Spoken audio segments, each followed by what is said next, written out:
Okay, let's dive right into this explainer and crack the code on one of the absolute heaviest hitters you're going to face on the Series 6 exam, and that is regulation best interest. Look, if you want to crush test day, you've got to know this one inside and out. So let's get into it. Real quick first, this explainer is brought to you by CertFuel. They've got a full Series 6 course with adaptive study quizzes, smart flashcards, and unlimited practice exams that are weighted just like the real thing. Highly recommend checking them out at certfuel.com. Anyway, let's play a little game.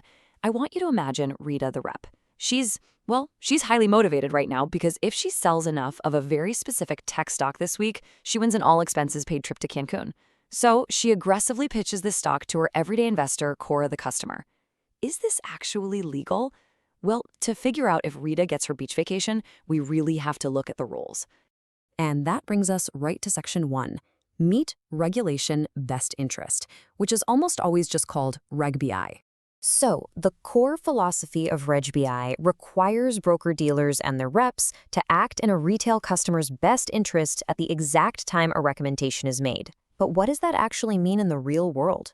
It basically means the firm's financial interests, or Rita's personal interests in this case, can never, ever jump the line ahead of the customer's interests. Period.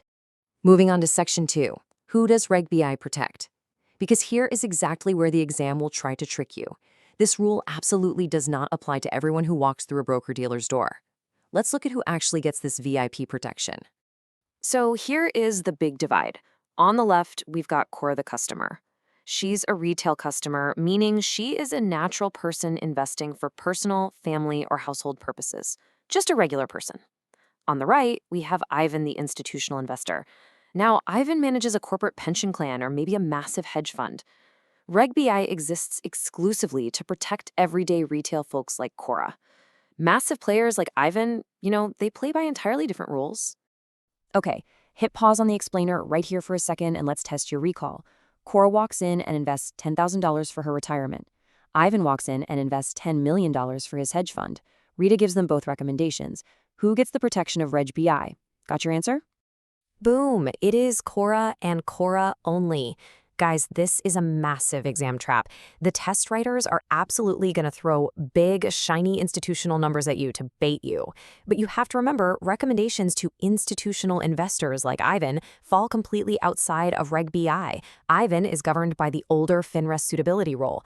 Cora gets the upgraded Reg BI protection. Always remember, Cora. All right, Section 3, the 4 core obligations. Let's see how Reg BI actually protects Cora when Rita the rep makes her big sales pitch. Burn this number into your working memory right now. 4. There are exactly 4 component obligations to Reg BI. And here's the catch. Doing 3 out of 4 does not get you a passing grade. There is no safe harbor for partial credit here. A firm must meet all 4. And here they are. First up, disclosure. Rita has to give Cora full and fair written disclosure about fees and conflicts completely upfront. Second is care. Rita has to actually do the work to understand the product, understand Cora's specific profile, and ensure the recommendation is genuinely in Cora's best interest. Third, conflict of interest. Rita's firm has to identify temptations and handle them appropriately. And fourth is compliance. The firm literally has to write these rules down in their policies and enforce them. So that's disclosure, care, conflict, and compliance. Time for another pattern interrupt. Let's pause the explainer again. Say Rita makes a brilliant, perfectly best interest recommendation to Cora. Does Rita's care obligation mean she's now legally tied to Cora's portfolio with this continuous fiduciary duty to monitor those stocks for the rest of eternity? Please do not fall for this exam trap. The answer is absolutely, definitively no.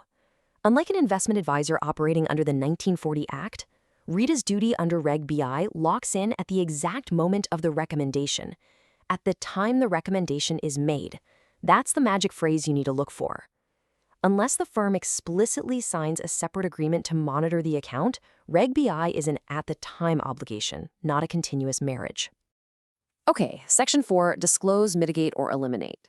What's really interesting here is how the SEC forces Rita's firm to handle different types of temptations or, conflicts of interest on a sliding scale. This side-by-side table right here is your holy grail for the conflict of interest obligation. Honestly, memorize this sliding scale. For general, sort of soft conflicts of interest, the firm just needs to disclose them to the customer. Done. Now, if the conflict creates a specific incentive for the rep to put the firm first, they must mitigate it, meaning they have rules in place to dial back that temptation. But look at that bottom row. Short-term sales contests tied to specific products? Yeah, the SEC brings down the hammer on those. Those must be eliminated completely. Which brings us right back to our totally bizarre hypothetical from the very beginning. Let's pause the explainer one more time. Remember, Rita gets a free trip to Cancun if she sells a specific tech stock by this Friday. Can her firm just hand Cora a written disclosure that says, hey, Rita might go to Mexico if you buy this and call it a day? Like, can disclosure save Rita's Cancun vacation? Oh, look, another massive exam trap?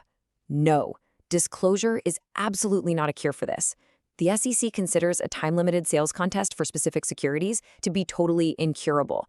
Rita's firm must eliminate it entirely. Cancel the flight, Rita. Unpack your bags, because you aren't going to Cancun on Cora's dime. If the exam asks which conflict must be eliminated, always look for the specific product in a limited time frame.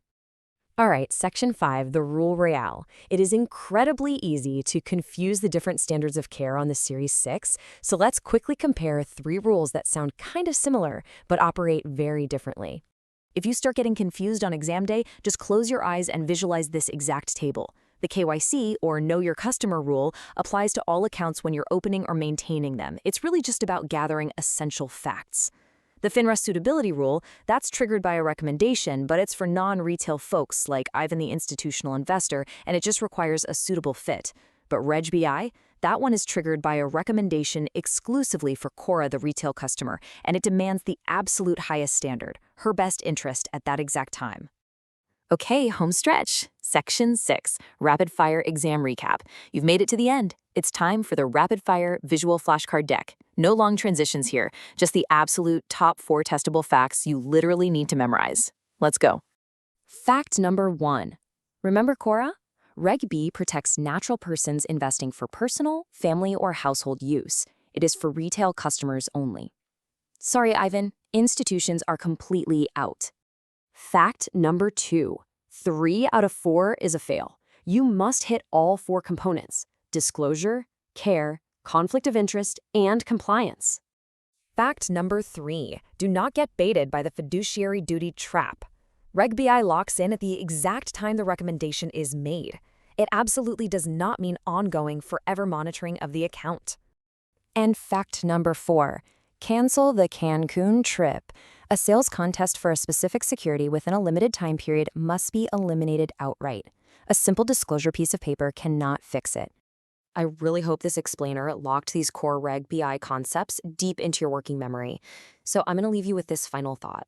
When the test writers throw a massive, multi-million-dollar institutional trade at you featuring Ivan, will you spot the suitability trap before you answer, or are you going to accidentally give him Core's protections? Keep your guard up, keep studying, and you are absolutely going to crush this exam.